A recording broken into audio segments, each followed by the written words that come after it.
Here we go. Round two. Millennial Mind Podcast with Sully.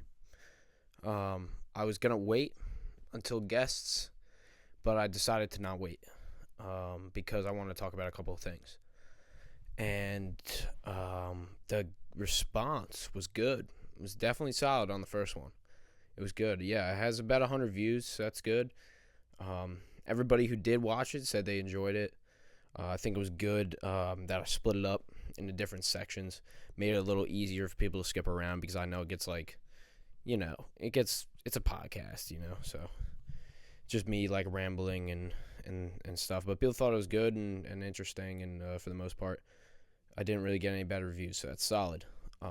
So I'm kind of getting the whole guest thing in order, in line for the summer, more than anything else. Just because of the way things are going right now. I just got a couple more weeks of school, and then pretty much it's gonna be grind time, make some money. But on the side is gonna be this and music and everything. So I'm excited. I'm definitely gonna get another mic and just put that in the funds, get another mic, and I'll be ready to go to get some people on. I wanted to switch it up and see if I could sit and hold it in this one and how it would sound. I think it'll probably sound all right. I don't really expect it to be much different. So it's just a little more comfortable, a little bit different than just sitting at the desk. So just switch things up a little bit. But when I don't know how I'm gonna do it when I have another person. I think we're just gonna sit at the desk. That'll just probably be easier. Just have like two chairs pulled up over there. And that'll probably work out pretty good. So we'll see what happens. But I wanted to talk about a couple of the Monday thoughts, and then also I put something on my story the other day about how our culture came to be through a series of unfortunate miscalculations. And shout out to Kevin DeLotte for asking the question, "What do you mean by this?" So I want to cover it a little bit, if I can, mostly based out of this book right here that I talk about all the time. I think it's focusing. Yeah, it's called *Sapiens* by Yuval Harari. It's fascinating. It's a fascinating book. It blows my mind every time I read it. And I never was really into history, and I mean, like I was into it. Like I enjoyed learning about the history of pretty much almost anything, like where we came from, right? But you don't really learn all of the up-to-date evidence all the time. You're just learning it from a history book that was created by a handful of people in a textbook format, so they got to make it nice and clear and concise for everybody. And so I said I'm going to learn this on my own. I'm going to learn some history on my own. So I think that's one of the best things you can do as well, is just learn on your own. And because if you think about it, because I want to talk about this topic anyway, so it's a good segue. If you think about it, you're never going to learn anything outside of school unless you learn things outside of school. So you're not going to magically become smarter outside of the things you're learning in school unless you take an initiative to learn more things outside of school, outside of work, which, your job, your full-time job, if you have one, a 9 to 5, or if yours is school, if that's your full-time right now, that's you, That's what you invest. You're a pro at that. That's what you invest all your time and energy into. That's what you're up late working on. That's what you go in every day to every class or to every shift.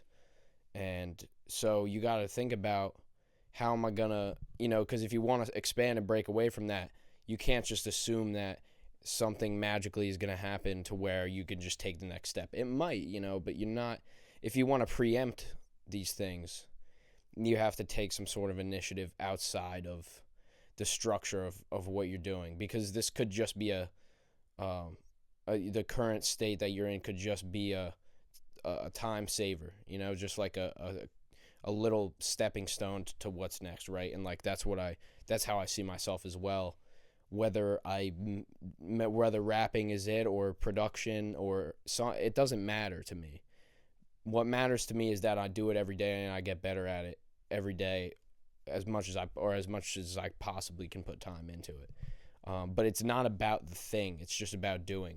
Because nobody ever got better at writing songs from not writing songs. They got better at writing songs from writing shitty songs, and a lot of them, right?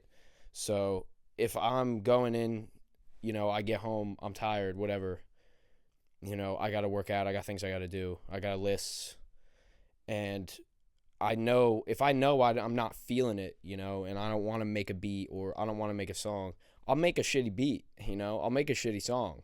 But there might be one bar from that shitty song that could create an amazing song, in a different, format, in a different beat or something. So that's the way I really look at it. And I think doing some sort of passion related project, anything really, like educational, reading, if you're religious, so maybe that's a factor for you. For me, it's more of a meditation. That's really what I'm about. I can't say that I don't do it every single day, but I do it when I need it. So that's kind of how it is for me. But I think any sort of improvement and anything where you can gradually incline, right? So you can gradually check yourself, benchmark yourself, and say, oh, I did get a little bit better, right? Like it's like working out. I hit 5 pounds more on my max, what gets measured gets managed, right? So you can't just expect things to happen. So I think that's a good point. And I think that a lot of people are really working hard and they're fucking grinding and they're putting in the work. And I think there's a lot of people who are lazy, and who aren't doing that and who are just going with the motions. And like, it's hard to think about your life, like it's hard to think about what's coming next, right? Like, what are you preparing for? What's the next step? What's the next job? Like, you got to look good for this job interview. You got to make sure you write a perfect resume. It's like, it's never one thing, right? It's always everything. So it's a little bit of everything. It's really in the details once it comes down to it. And I learned from this book right here. Great book for creatives. If you're a creative person, you write books. If you read, if you do, maybe not just if you only read, but if you are creative in any way, I suggest reading this book.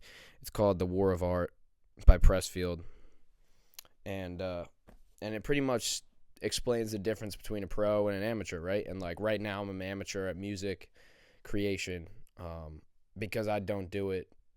Half the reason is because I don't do it full time, but I choose when to do it, right? I think he was a playwright, and he's in that book. He said, or no, he wasn't, or maybe he was just a writer. He might have been an author, right? But he said, I usually wait for inspiration to strike, and luckily it strikes every morning at 9 a.m. So I think that's a pretty cool quote because it makes you realize, like, wow, you can actually do that. You can actually turn your brain on to be in that mode every day if you want to. And it's hard to think, like, it's hard for me to even think that I could do that. Like, if I just stopped my entire life right now and said, okay, I'm going to make music every single day, 9 to 5, Monday through Friday. It's hard for me to think that I could. I mean, like, I would love it, but I think I would, but it's like when you get down to it, I guess you don't really know. See, I'm doing on time here. 9 minutes, what? That's crazy. This podcast, I get in the zone. I was trying to make this one like 15 minutes. Okay, well, I'll get in. That was a good first 9 minutes. I know I'm like looking away. It's kind of weird because when I look, I got the screen and I got the camera in a different position. But all right, so I'm gonna get into the Monday thoughts about gossip because I don't have time in the minute that I give myself on the Monday thoughts. So we're going to get into it. We are going to also get into shout out Kevin DeLotte. We're going to get into his question as well. Okay. All right, so this is, like I said, Sapiens, a great read. I just want to read this quote. Our language evolved as a way of gossiping. According to this theory, Homo sapiens is primarily a social animal. Social cooperation is our key for survival and reproduction. It is not enough for individual men and women to know the whereabouts of lions and bison. It's much more important for them to know who in their band hates whom, who is sleeping with whom, and who is honest and who is a cheat. In a band of 50 individuals, there are 1,225 one-on-one relationships. So,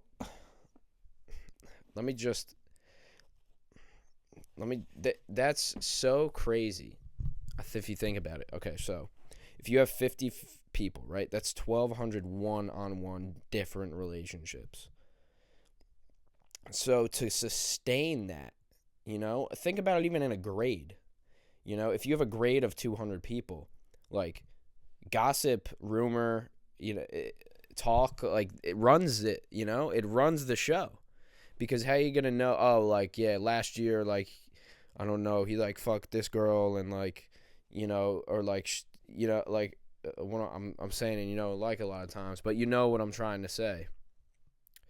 Because you don't know who's going to be a liar. You don't know who you can trust. You don't know who's going to be a cheat. So we evolved. That's why our language was different. Because language was not, we didn't create language. Animals have language.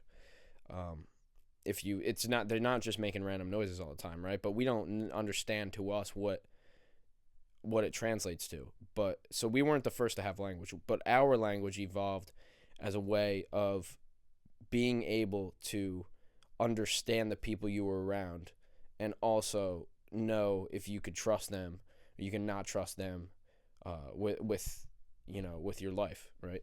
Or maybe not with your life, but in your life. So that's pretty much the expansion of gossip and why I think that it's beneficial. But I mean, it could definitely be bad. I'm not gonna say it's always good. But I think I'm going to stick to my quote in saying that either they're jealous of you or they're right. Because I feel like that's really most of the time. They can be wrong, sure. But if they're jealous of you, they're probably wrong, right? And then if they're right, maybe you should think about changing your life. I don't know. So I think it's just a cool concept. Something to expand upon. Something to think about. Now I want to get to Kevin DeLotte's question. He wanted me to just explain it, which I can do to the best of my extent that I have here, or to my best ability, rather. Okay, so I'm going to read this quote too. Just a paragraph. Damn, I said I was going to stop doing that in the next podcast. Now it's the next podcast. All right, I'll keep. I got it.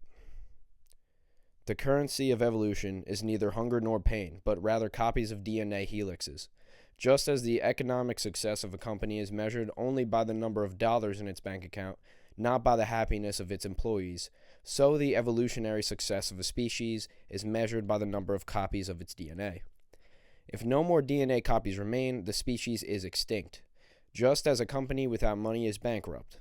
If a species boasts many DNA copies, it is a success, and the species flourishes.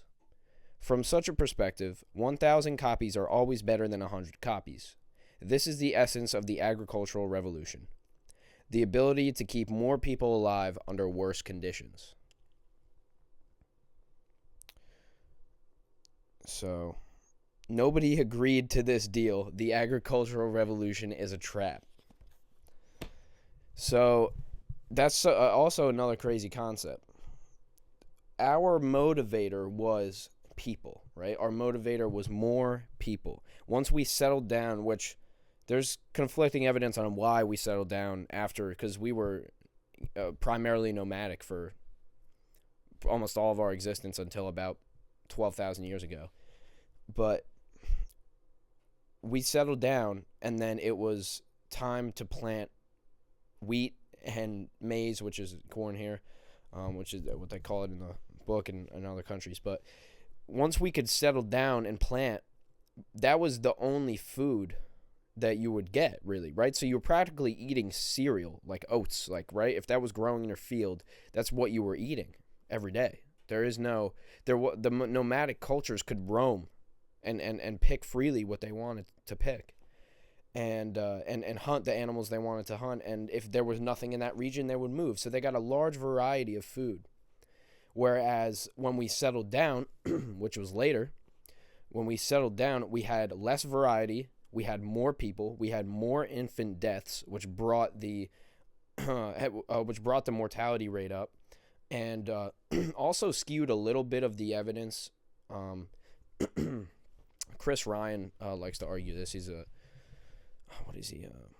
Some kind of anthropologist, maybe. But he was talking about this on a podcast. So the infant deaths, sorry, the infant deaths skew the age range of people, because we think like 12,000 years ago, oh, people only lived to like 30. No, they still lived old.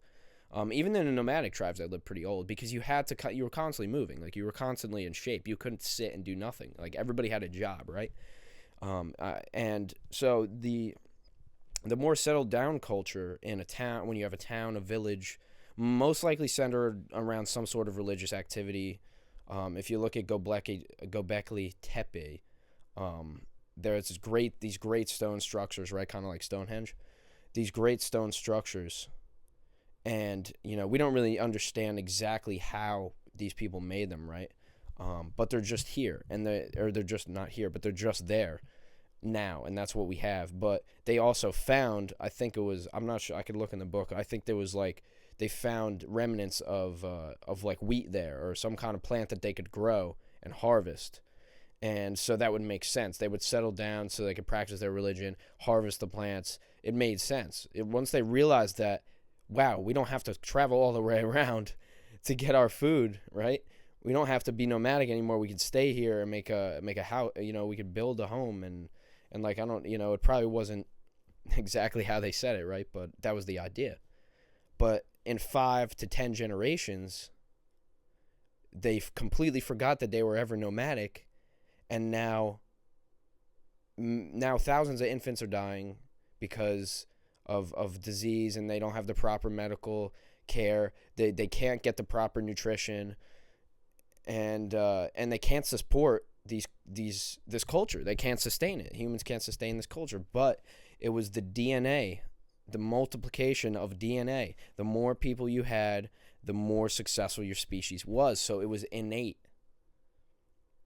Some would argue. I guess you could argue the opposite of that. But that's really the essence of it. We wanted to create more people. Oh, okay, so we have a home now, and then we can have 3 kids. But then what happens with something like the potato famine, where that's all you grew? That was your only food. It was in abundance, sure. But if you have a bad season, the river runs dry, not a lot of rainwater that season, like, there's all of these different factors that come into play, right? So, to answer the question of how, it was a series of unfortunate miscalculations. That is how. It was because we had no. I say we like it was fucking. It was just like I was up there chilling in the tribe, but Homo sapiens had no idea what was. They couldn't see the future. They had no. They thought that settling down was gonna be so much better, but the worst. But just like the book says, it was worse living conditions and more people, rather than less people, better conditions, better food, better life, better activity. Think about it. You're in the field, breaking your back all day, hoeing and raking and just busting your ass, right? We're not meant to do that. Our spines are not meant to do that. That's why hunter-gatherer tribes, they had somebody who was disabled. They had somebody who couldn't keep up. They most likely killed them, or just let them be.